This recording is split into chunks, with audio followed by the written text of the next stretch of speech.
Very much still here, bedridden on the couch, but I want to talk about consumption and creativity. What this came up on a coaching call this morning with a client of mine. Even though bedridden, I'm still taking coaching calls because I'm a crazy bitch.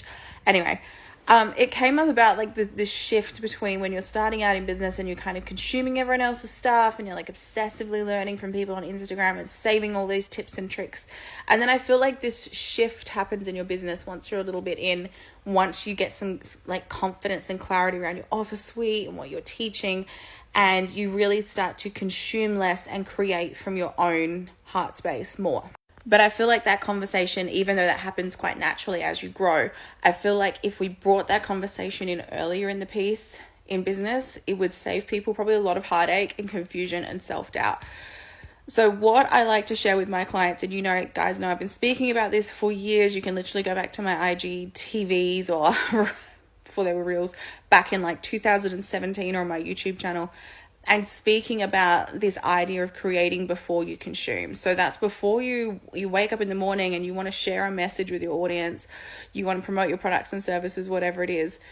Do that from a clear space energetically before you start consuming other people's content. Because has anyone ever done that thing where you're following like a mentor or a coach? You might even have had it following me, where you're like binging out on all their content and suddenly you start to realize like your mannerisms and the way you speak and the words that you use kind of start to shift and change and morph into that person.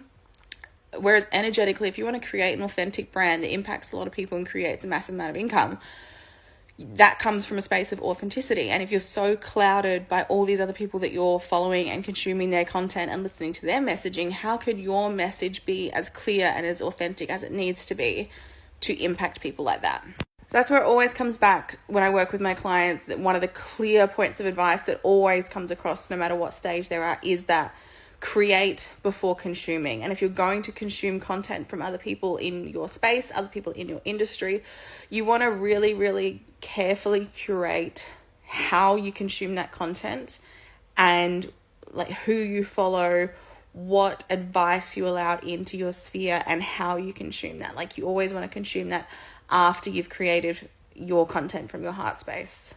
Because otherwise you accidentally slip into this copying mode.